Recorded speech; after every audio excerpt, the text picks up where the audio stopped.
Start किया गया था और उन्हीं के हाथों से 5000 हेलमेट हम लोगों ने उस समय बांटा था। और उसी क्रम को बढ़ाते हुए हम लोग जो है करीब 13,000 हेलमेट हम लोग बांट चुके हैं। और इस 31 दिसंबर पर इस वर्ष के अंत तक 20,000 हेलमेट हम लोग और बांट के, और हमारी कोशिश है, चूँकि देखिए हमारा जो क्षेत्र है गाँवों से घिरा हुआ है, ग्रामीण क्षेत्र है। इस ग्रामीण क्षेत्र में जो चलने का साधन है, कम्युनिकेशन का जो साधन है, 2 पहिया वाहन ही है। और जब 2 पहिया वाहन से चलते हैं तो निश्चित रूप से जो साल में सैकड़ों लोग जो है कहीं ना कहीं दोनों की दुर्घटनाग्रस्त हो जाते हैं। किसी का पिता चला जाता है, किसी का भाई चला जाता है, किसी का पति चला जाता है, किसी के बच्चे नहीं रहते हैं। तो इन सब चीज़ों को देखते हुए हम लोगों ने एक अभियान चलाया, क्योंकि आप हमारे जो भी क्षेत्र के लोग हैं उनकी जो ज़िंदगी है, उनके परिवार वालों, उनके बच्चों और हम सबों के लिए भी उतना ही जो है महत्वपूर्ण है। और इसलिए हम लोग जो है सो इस चीज़ को हम लोग लगातार जो है जो आदरणीय लालन बाबू के द्वारा जो चलाया गया था अभियान, उसको हम लोग लगातार उसको हम लोग करने का काम कर रहे हैं। विधानसभा चुनाव नज़दीक है और उसको लेकर विधानसभा नहीं, ये विधानसभा से इन चीज़ों को कोई मतलब नहीं है। पिछला 2 साल से चल रहा है और मैंने कहा कि दिसंबर तक का मतलब विधानसभा तो 1 महीने में ख़त्म हो जाएगा, 1.5 महीने में ख़त्म हो जाएगा, लेकिन ये दिसंबर तक हम लोग का टारगेट है। कम से कम इस सुरक्षा के दृष्टिकोण से, और साथ ही साथ आपके माध्यम से भी अपील करना चाहते हैं यहाँ के युवाओं को और ऐसे सारे लोगों को जो 2 पहिया वाहन का इस्तेमाल करते हैं कि भाई आप लोग उसको घर में ना रखें, उसको पहन के चलें। और साथ ही साथ हम बात करेंगे यहाँ के एएसपी को और ट्रैफिक एसपी पटना से भी हम बात करेंगे कि यहाँ पे कुछ, क्योंकि देखिए पटना में बिना हेलमेट कोई नहीं चलता है ना, तो वहाँ ट्रैफिक के डर से पहनते हैं, लेकिन इनको यहाँ पर ज़िंदगी का डर नहीं है। तो अगर ये नहीं मानेंगे इस तरह से, तो हम लोग ऐसी व्यवस्था कराएंगे कि यहाँ भी ट्रैफिक और पुलिस से आप डरिए और उसको पहनिए, डर से ही सही लेकिन वो पहनिए, क्योंकि आपका जीवन हम लोग के लिए बहुत महत्वपूर्ण है। और इसके साथ साथ जब हम लोग, आप देख रहे हैं कि जो पानी की स्थिति है, जल की स्थिति है, हालांकि हमारे मुख्यमंत्री जी ने एक घर नल जल की व्यवस्था की है पूरे बिहार में। अब कहीं भी कोई ऐसा घर नहीं होगा, कोई ऐसा स्कूल नहीं होगा जहाँ पर नल जल नहीं है। और उसी क्रम में हम लोगों ने, चूँकि देखिए TDS काफ़ी, पानी का TDS काफ़ी बढ़ गया है और छोटे छोटे बच्चे होते हैं स्कूल में, एक स्कूल में 1,500, 2,000, 2,000, 3,000 बच्चे हैं। तो ऐसे सारे सरकारी स्कूलों में खास करके हम लोग ज़्यादा पहल कर रहे हैं। हम लोगों ने चिन्हित किया है 200 से ऊपर सरकारी स्कूल और कुछ प्राइवेट स्कूल मिला के करीब 250 स्कूलों को हम लोगों ने चिन्हित किया है। उन सारे स्कूलों में हम लोग वाटर प्यूरीफायर और कूलर हम लोग लगा रहे हैं, जिससे हमारे जो बच्चे हैं, जो आने वाला जनरेशन है, उनको शुद्ध पेयजल के साथ साथ उनको शीतल और पेयजल को शुद्धता के साथ उनको मिल सके। इसका हम लोग इस ओर हम लोग प्रयासरत हैं। और इसीलिए हम 250 स्कूलों में, ऐसा भी हमारे विधानसभा का ऐसा कोई भी स्कूल नहीं होगा जहाँ प्यूरीफायर और कूलर नहीं लगा हुआ होगा। और साथ साथ चूँकि छोटे बच्चे हैं तो पानी को कैरी कर सकें, है ना, पानी को कैरी कर सकें पीने में, क्लासरूम में या जब बाहर रहें, तो इसलिए हम लोगों ने वाटर बोतल और साथ ही साथ बच्चों को हम लोगों ने एक प्रोत्साहन के हिसाब से हम लोगों ने एक अच्छी पेन हम लोगों ने दिया है कि पेन मतलब एक सकारात्मक दृष्टिकोण से कि बच्चे पढ़ें। और यही है अभी तो फिलहाल। ये सड़क बनाने की भी बात आप स्टेज से कर रहे थे, क्या लगता है?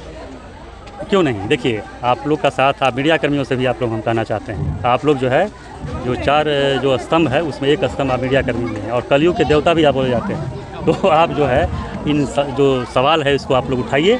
और सिर्फ फंड से काम नहीं होता है, जज्बा से काम होता है। जज्बा होना चाहिए, जज्बा अगर होगा तो ये फंड कहीं से भी आ जाएगा, किसी से भी आ जाएगा, चाहे संसद फंड, सांसद के माध्यम से हो, इनके माध्यम से हो, मुख्यमंत्री योजना से हो, या कोई भी योजना लाके इसको बनाया जा सकता है। हमने पहल किया है जो काफ़ी तकलीफ़ में है। आप अगर आए होंगे इधर तो आप देखे होंगे कि अभी एक सप्ताह से ग्रामीण वासी अपना पैसा लगा के और 4-4 मोटर लगवा के और इस पानी को यहाँ से निकासी किया। मुख्य मार्ग है, यहाँ से कोई भी इस गांव, इस पूरे पंचायत से कहीं निकलेंगे, इस गांव से निकलने के लिए एकमात्र रास्ता वही है, उसको क्रॉस करने का ही आप बाहर जा सकते हैं। तो ऐसे में जो है हमारी माताएं बहनों को ऊपर तक साड़ी उठाकर, है ना, बच्चों को कंधे पे लेकर लोग जा रहे हैं, माताएं बहनें साड़ी उठा के, कपड़े उठा के जाने पे मजबूर हैं। तो ये बहुत ही आज की इस 21वीं सदी में जहां हमारे मुख्यमंत्री ने ग्रामीण शब्द इस बिहार से समाप्त कर दिया है, शहरीकरण कर दिया है पूरे बिहार का अपनी सुविधाओं से।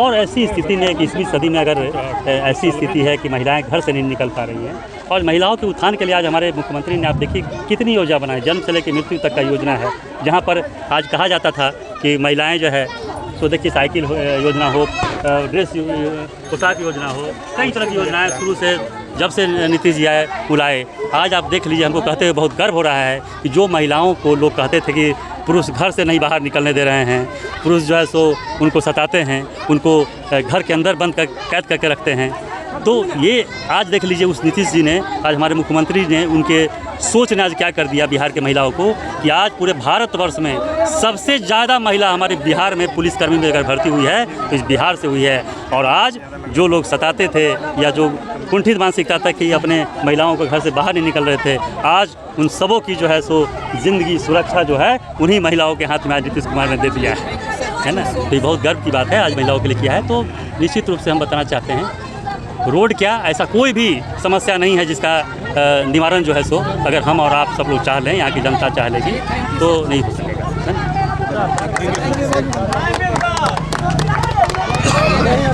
पर चुनाव आयोग पर सवाल खड़ा कर रहा है। जो कर्नाटक में जीतता है तो उनकी अपनी जीत होती है, जब केरल में जीतता है तो उनकी अपनी जीत होती है, तेलंगाना की जीत उनकी अपनी जीत होती है, ये आपको बंगाल की जीत उनकी अपनी जीत होती है, झारखंड की जीत जनमत की जीत होती है। लेकिन अगर महाराष्ट्र, हरियाणा, दिल्ली संयोग से जीत जाए, कल को बिहार जीत जाए तो लोग कहेंगे कि वोट चोरी हो गई, ईवीएम के साथ छेड़छाड़ हो गई, खेला हो गया। तो ये दो रंगी बातें नहीं चलेंगी।